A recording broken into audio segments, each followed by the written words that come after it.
Assalamualaikum warahmatullahi wabarakatuh. Inilah Tadarus Demokrasi dan Hukum di bawah payung Mahfud MD Official yang rutin menayangkan podcast Terus Terang.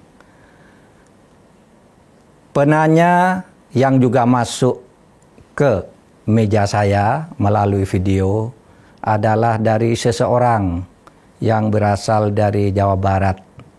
Namanya Tiza. Tiza, silakan.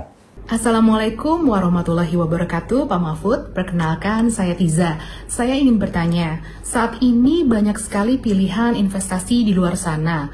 Nah, sebetulnya seperti apa hukum investasi di dalam Islam? Karena terkadang kita tidak tahu pasti kemana uang kita itu diputar. Dan adakah investasi yang syariah yang sesuai dengan hukum Islam? Terima kasih. Wassalamualaikum warahmatullahi wabarakatuh. Baik Tiza, pertanyaan tentang investasi ini kira-kira paralel dengan pertanyaan tentang orang menggunakan bank untuk kegiatan ekonominya, simpan pinjam, nabung, dan sebagainya. Investasi termasuk di bagian itu. Oleh sebab itu maka jawabannya, investasi itu tentu saja boleh. Karena apa? Investasi itu artinya kan menanam modal untuk memperoleh hasil. Sehingga itu bagian dari usaha. Dan dengan demikian, investasi itu boleh asalkan tidak merupakan investasi yang jelas-jelas dilarang oleh Islam. Untuk investasi di bank, misalnya obligasi atau tabungan dan sebagainya, itu memang masih timbul perselisihan, ya. Masih timbul perselisihan di dalam Islam, apakah boleh atau tidak.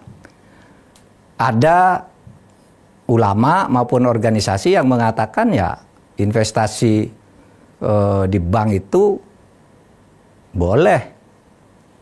Karena bank itu dikelola oleh negara dan dikontrol oleh masyarakat melalui DPR. Ada yang bilang, wah investasi itu dilarang karena investasi kalau itu dalam bentuk tabungan atau menanam modal di dalam kegiatan yang mengandung riba itu dilarang. Karena di dalam Al-Quran jelas disebut wala ta'kulur riba. Jangan sekali-kali kamu makan riba. Oleh sebab itu setiap jenis investasi yang mengandung riba, ya, kemudian mengandung gharar dan maisir, tak jelas itu sifatnya gambling dan spekulasi seperti judi, maka itu haram. Nah, oleh sebab itu kalau mau investasi, mari berinvestasi di sektor yang tidak haram.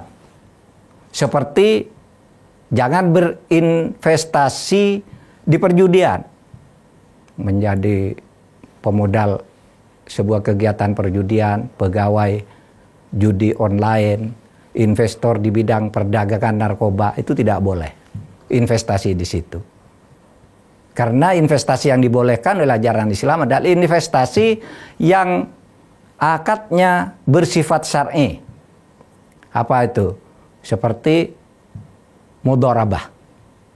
Mudharabah itu bagi hasil, kerjasama dengan bagi keuntungan, atau musyarakah, ya, bergabung mengumpulkan modal lalu nanti dihitung untung ruginya secara sama, atau murabahah, jual beli dengan keuntungan yang disepakati. Misalnya gini, tadi Tiza membeli mobil 200 juta gitu ya, lalu ada orang lain butuh mobil untuk kepentingan dia, misalnya dalam berdagang, lalu mau dibeli 200 juta, si Tiza mengatakan oke nih dibeli saya, tapi dikasih dong keuntungan gitu.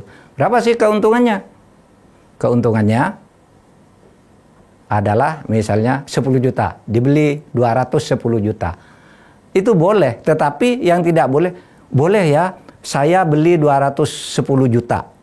Tetapi saya tidak bayar. Nanti seminggu kemudian saya bayar. Kalau seminggu saya tidak bayar, nanti saya naik tambahannya menjadi 215 juta. Kalau sebulan lagi tidak bayar menjadi 220 juta. Itu artinya keuntungan yang tidak disepakati, melainkan itu yang disebut riba. Adakah bentuk-bentuk investasi yang halal? Sekarang produknya banyak. Misalnya saham syariah. Itu sekarang banyak ya. Ada reksadana syariah. Ada obligasi syariah.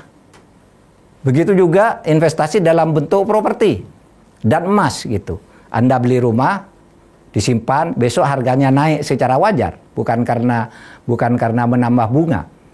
Orang kadangkala kalau pegawai negeri kecil-kecilan itu gaji setahun disimpan lalu beli tanah 50 meter, setahun lagi ditambah 10 meter terus dan seterusnya, nanti sesudah banyak harganya naik tinggi, itu wajar sebagai investasi dalam bentuk properti. Begitu juga Anda membeli emas gitu, ya disimpan lalu naik-naik sendiri, itu investasi juga.